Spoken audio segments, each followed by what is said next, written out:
Does Oregon need to make a big statement and win big against Michigan State? Well, that depends on who you ask.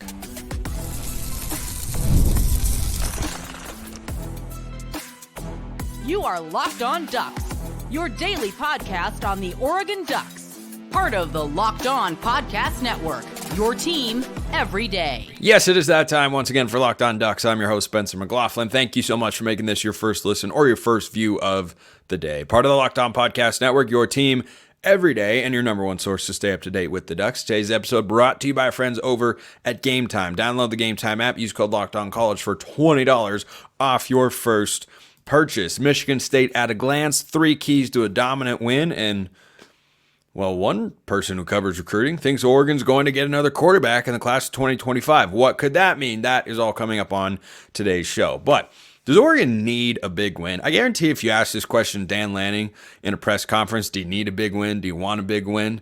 It'd probably sound something like this. Yeah, we want to win the football game.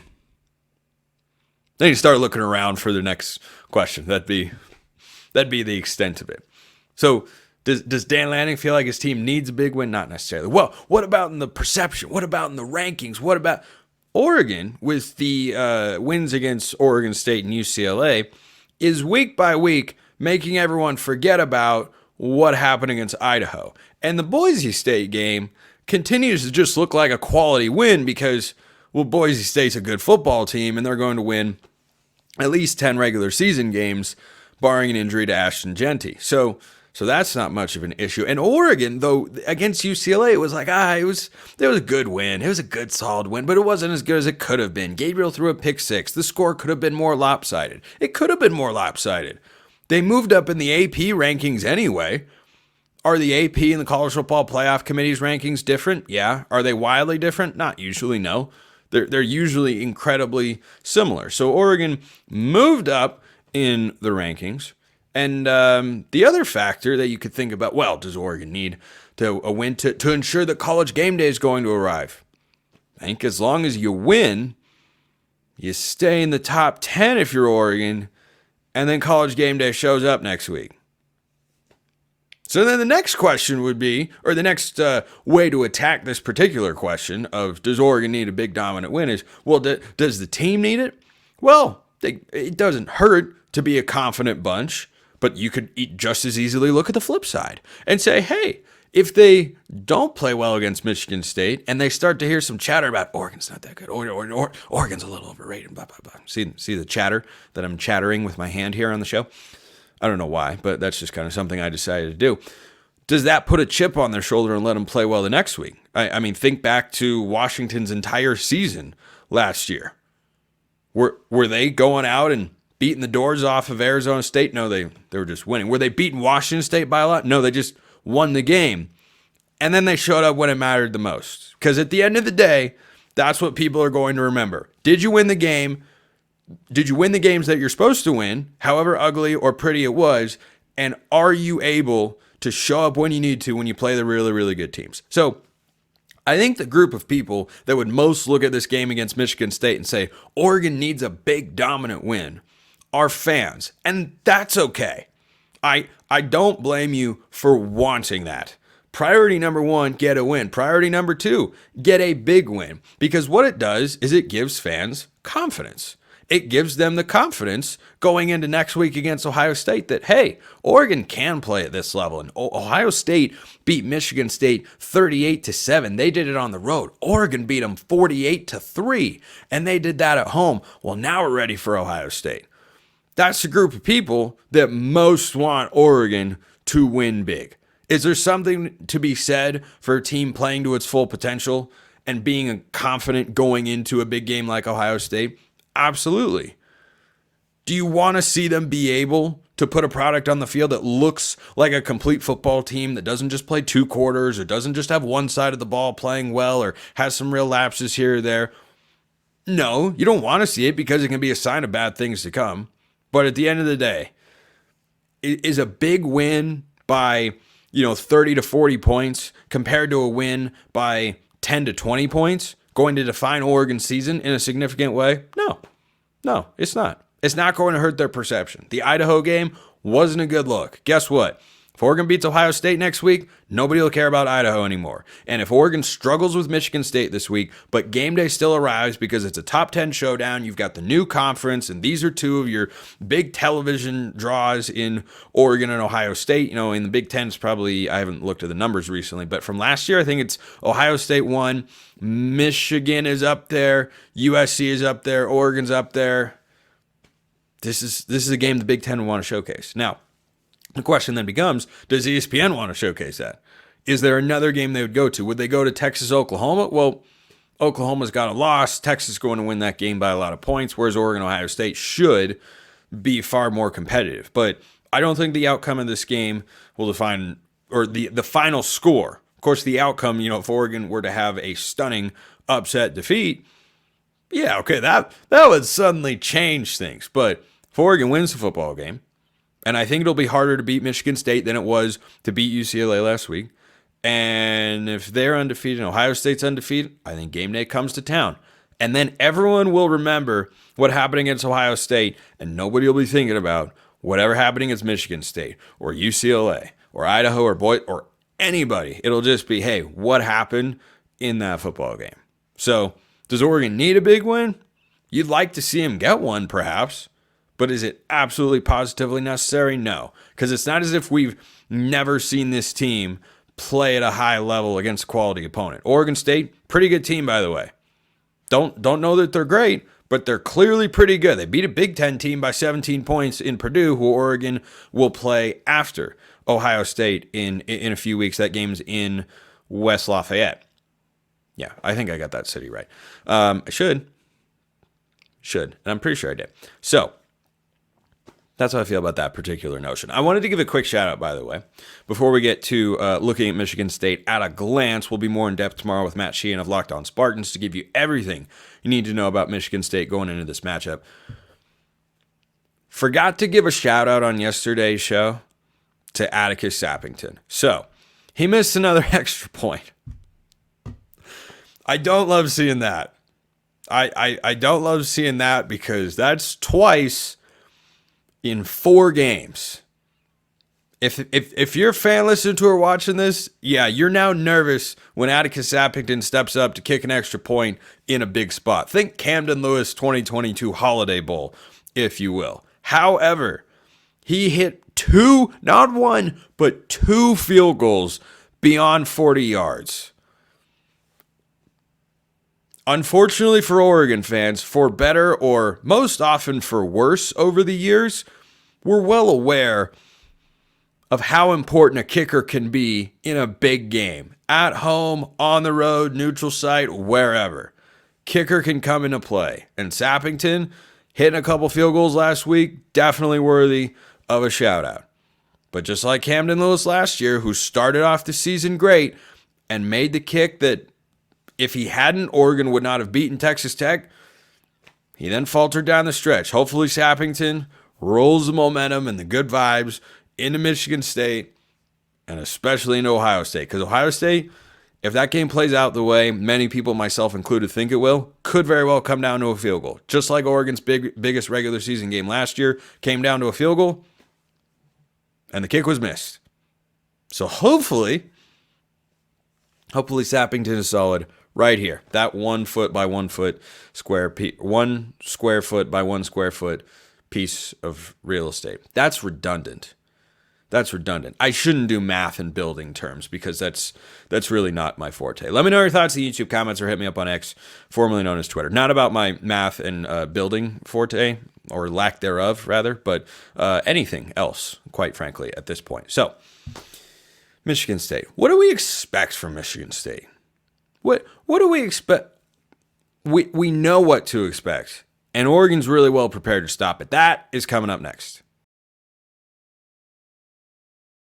First, let's talk about Game Time, which has a new feature. It's called Game Time Picks that makes getting tickets for your favorite live events even easier. Game Time Picks filters out the fluff to show you only incredible deals on great seats so you don't have to waste time searching through thousands of tickets. Curation makes it easier to save more on sports, concerts, comedy, theater, whatever you want. Get a panoramic view, a wide-angle view, anything you want from your seat in the app before you buy. Their lowest price guarantee is guaranteed, or Game Time will credit you 110% of the difference. Game Time is all about you. They take the guesswork out of buying tickets. Download the Game Time app, create an account, use code LOCKEDONCollege for $20 off your first purchase. Terms apply. Again, create an account, redeem code LOCKEDONCOLLEGE. That's Locked On College for $20 off. Download Game Time today. What time is it?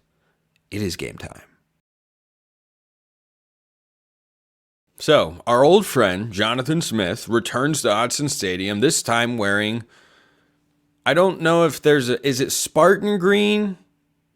Forest green? It looks kind of like a forest green, and white as a head coach for Michigan State. And though this may shock you, since he was very successful during his time in Corvallis, he and offensive coordinator Brian Lindgren, who he brought with him from that Oregon State staff, they left defensive coordinator Trent Bray behind. Rather, he stayed behind to be the Beavers head coach.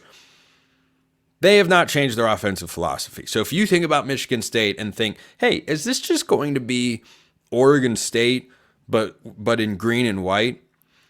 The answer to that question is 1,000% yes. Michigan State has run for more yards this year than Oregon actually has, which surprised me a little bit, but then maybe not as much because Oregon has been much, much better in the passing game. But when you look at this Michigan State team, not just on paper, but also on tape, when they take the field, it's going to look the exact same way. You're going to see a lot of single back sets. You'll see some fly sweep motion. You'll see a lot of play action rollouts. You'll see plenty of easy passes and defined reads for the quarterback, because typically when you have a play action boot, the guy in the flat is generally the most open. It's one thing that college football, EA College Football 25 has is incredibly realistic. You very rarely, but on occasion, push the ball down the field on those quarterback rollout plays because the guy in the flat, well, he's right there, and if you get the defense flowing. But everything about Michigan State comes down to stopping the run, which I'll talk about more a little bit later on. You'll see them line up in shotgun from time to time when they want to. That's really not where Michigan State wants to be. Like, this is a team that doesn't have a quarterback ready to run that sort of offense just yet. He might never be asked to do that because of how they want to play stylistically. But Aiden Childs, who was once the quarterback of the future at Oregon State, now is that for Michigan State, is a really talented guy. And you have to watch out for his legs. 143 yards on the ground this year. Big reason that they have been successful. Not a big reason, I'd say. Like Katron Lynch Adams and Nate Carter are a couple of capable backs who are both over 230 rushing yards so far this year. But Aiden Childs' mobility is a factor. They don't, from what I have watched at Michigan State, I'd be lying if I said I've watched every snap, but I've probably watched more than the average person so far this year. The Boston College and Ohio State games in particular, I caught good chunks of. They have quarterback runs in their offense. We saw that with DJ Uiagalelei last year when he was Oregon State's quarterback. But they want to run the football with their backs. They want this to look like the 2022 Civil War in Corvallis, which was a very bad day for Oregon fans. I think that is what Jonathan Smith and Brian Lindgren would love to try and replicate.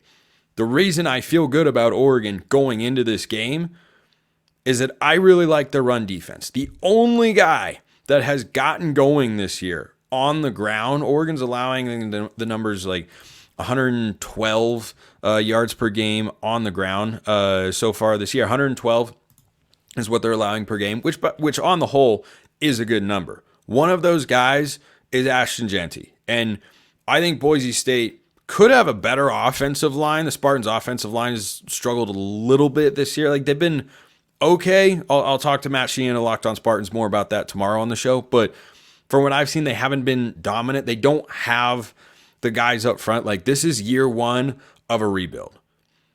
The difference between Michigan State and UCLA is, number one, Michigan State has a more dynamic quarterback. They have a better identity on offense that fits their personnel. And I think they have a better coaching staff across the board than what the Bruins have, which is why Oregon's not as big of a favorite, even though they are at home against a team that they should be able to beat really handily, and that Ohio State knocked off by a score of 38-7. But when you turn on the tape, this is going to look exactly like the last three Civil War games, frankly, last four, including this year.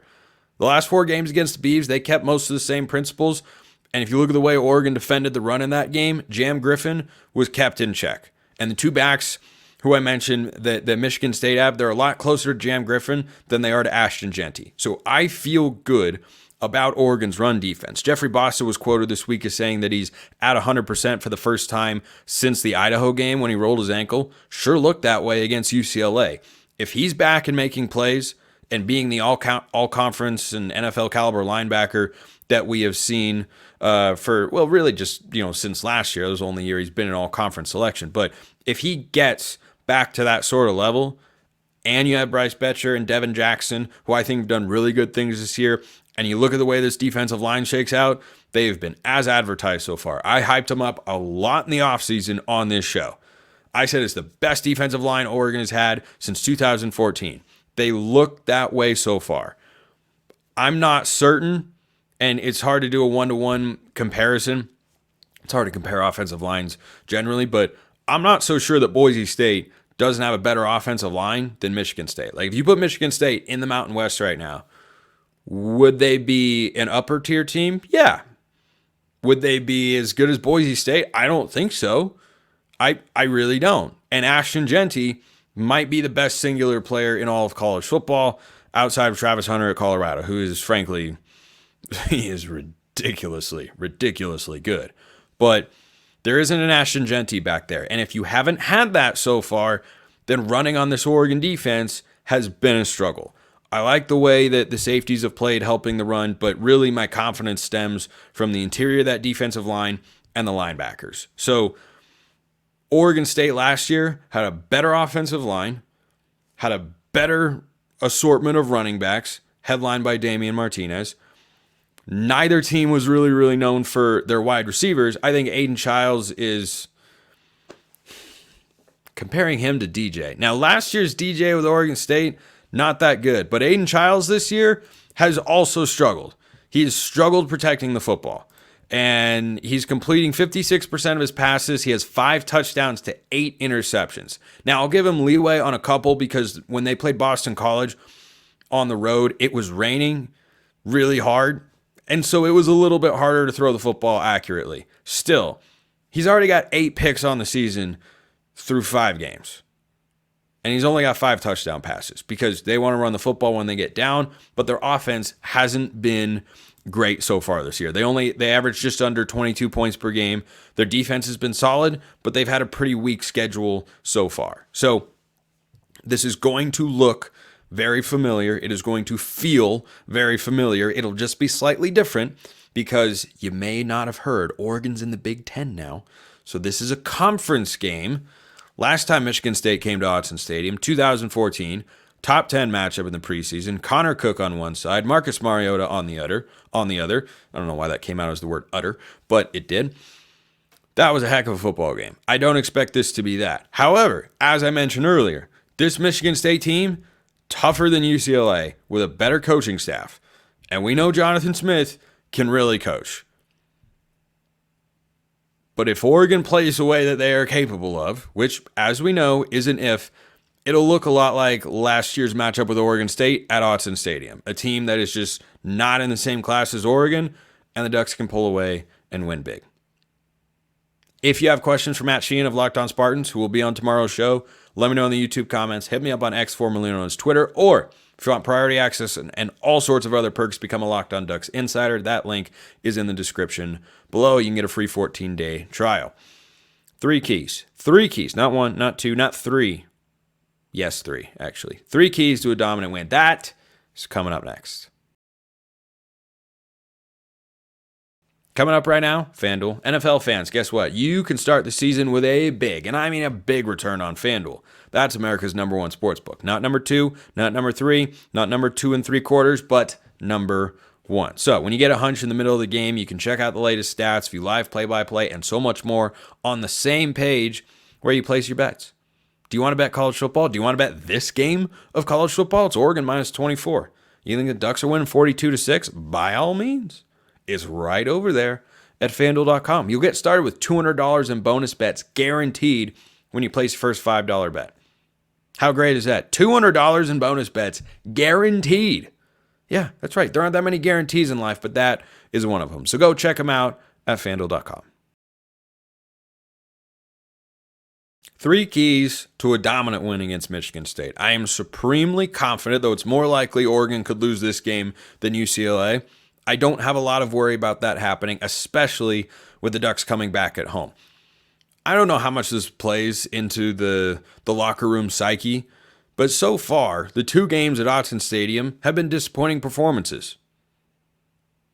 And if I were an Oregon player, I'd say, hey, I want to put on a game that Oregon fans feel really good about, rather than having a lot of questions as they did in the first 2. Now, maybe that's just me as an outside or somebody outside that locker room having that perspective, but I think that would motivate me as a player, whether I admitted it or not. But key number 1 to a dominant win against Michigan State, stop the run.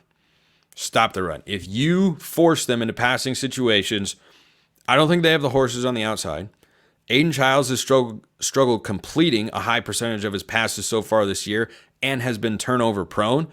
I think the matchup of Michigan State's wide receivers against Oregon secondary is maybe the biggest singular gap that exists in this game. And Matt will have more on that tomorrow on the show to see if he agrees. But I have not been wowed by the Michigan State receiving core thus far.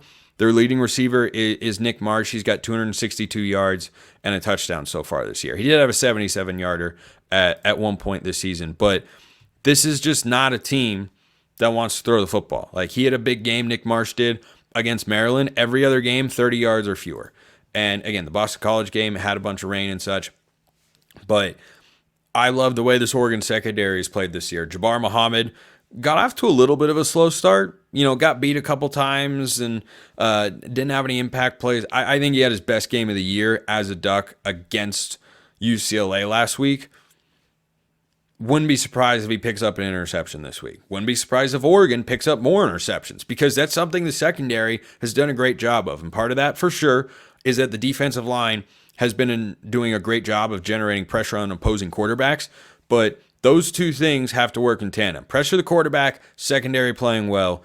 That's what we've seen so far this year. Whether it was Giovanni McCoy or Maddox Madsen or Ethan Garbers, everyone has struggled. The 2 Idaho quarterbacks that played, Jack Lane was the starter. I think a second guy got in there at the end. I could be remembering that wrong. Someone can double check me. But they've all struggled to throw the ball on this Oregon team. And I love the way the secondary is playing.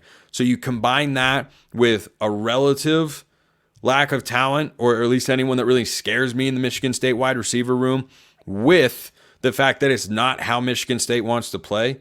Like, they want to be under center. They want to run the football, and the only way they want to throw it is off play action. Well, if you take away the run, suddenly the play action isn't really there. And if they have to go shotgun passing, that's putting them in a situation that they don't want to be in, and then they're not well equipped to succeed in. So stopping the run, very, very key, because we know very, very well, if Jonathan Smith can run the football on every single play, he will do that.